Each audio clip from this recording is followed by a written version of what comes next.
شروع اللہ کا نام لے کر جو بڑا مہربان نہایت رحم والا ہے۔ ابو لہب کے ہاتھ ٹوٹ گئے اور وہ خود ہلاک ہو گیا، نہ تو اس کا مال ہی اس کے کچھ کام آیا اور نہ وہ جو اس نے کمایا۔ وہ ضرور بھڑکتی ہوئی آگ میں داخل ہوگا، اور اس کی بیوی بھی جو ایندھن سر پر اٹھائے پھرتی ہے، اس کے گلے میں مونج کی رسی ہوگی۔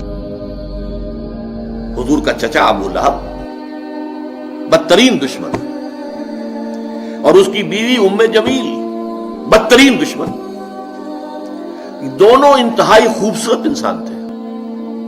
ابو لہب سرخ سفید رنگت، بڑی بڑی آنکھیں، بہت خوبصورت انسان تھا، اسی لیے اس کا نام تو غالباً عبد العزیٰ تھا، اگر مجھے مغالطہ نہیں لگ رہا ہے، بلکہ یہ تو اس کی کنیت بن گئی تھی۔ ابو لہب جیسے کہ لہب کہتے ہیں دہکتا انگارہ، تو یہ تو دہکتے انگارے کے مانند ہے۔ اس کے سرخ و سفید رنگت جو ہے، اس کی آنکھیں جو ہے بڑی بڑی، لیکن بدقسمت بدبخت حضور کا انتہائی دشمن، اور ام جمیل اس سے بڑھ کر دشمن۔ یہ بتانا مشکل ہے کہ کون زیادہ بڑا دشمن تھا۔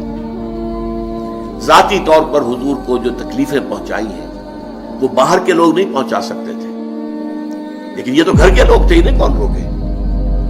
بنو ہاشم کا جو ایک حصار حاصل تھا حضور کو، جب تک کہ ابو طالب کا انتقال نہیں ہوا ہے، اس وقت تک بنو ہاشم حضور کے حفاظت کرنے والے تھے، لیکن یہ تو خود بنو ہاشم میں سے ہے، اور ایک دیوار بیچ رہائش ہے ابو لہب کی اور حضور کی، اور یہ بیوی جو ہے اوپر سے دیوار کے اوپر سے گندگی پھینکتی ہے حضور کے گھر میں سے، ان کے اندر۔ صبح تہجد کے لیے حضور اٹھتے تھے اور جاتے تھے بیت اللہ کے پاس، جا کر وہاں عبادت کرتے تھے، راستے میں کانٹے بچھاتی تھی، کانٹے لگے۔ سخت ترین ایذا پہنچانے والی عورت جو ہے وہ ام جمیل بیوی۔ تو ان دونوں کا ذکر جو ہے ایک مکمل صورت میں، اس صورت کا درس اس وقت دینا مقصود نہیں، صرف حوالہ مقصود تھا۔ تبت یدا ابی لہب وتب، یہ انتہائی گستاخانہ جملہ تھا جو کہ ابو لہب نے حضور کے شان میں استعمال کیا تھا۔ تبا لک لہذا جمعتنا، تمہارے لیے ہلاکت و بربادی ہو، تم نے ہمیں اس کام کے لیے جمع کیا تھا، ہم سمجھے تھے کوئی کام کی بات تم نے بتانی ہے، تم نے یہ ایک توحید کا ذکر شروع کر دیا۔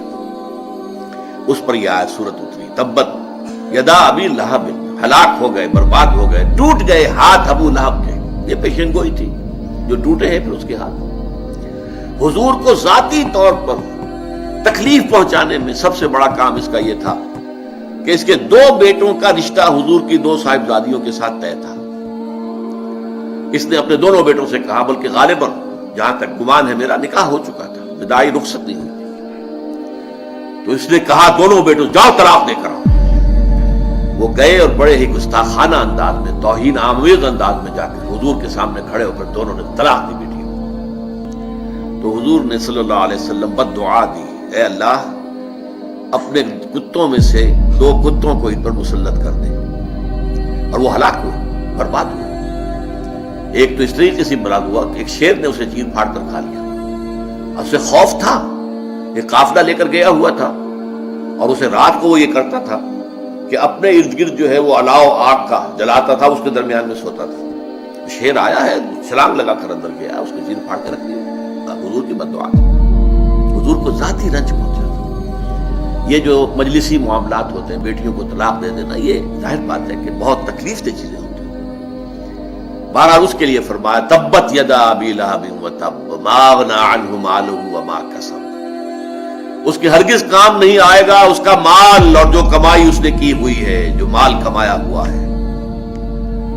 سیصلی نارا، عن قریب جہنم میں جھونک دیا جائے گا، ذات لہب، اس کے نام کے حوالے سے ہم لائے، جو بھڑک رہی ہوگی شعلوں کی طرح، جیسے یہ ابو لہب ہے شعلہ، شعلے کا باپ، شعلے والا، تو آگ بھی شعلوں والی ہوگی۔ سیصلی نارا ذات لہب وامرأتہ، اور اس کے ساتھ ہی اس کی بیوی بھی، حمالۃ الحطب، جو کہ ایندھن لے لے کر آئے گی اور اس آگ میں اور ڈالے گی تاکہ اور آگ بھڑکے۔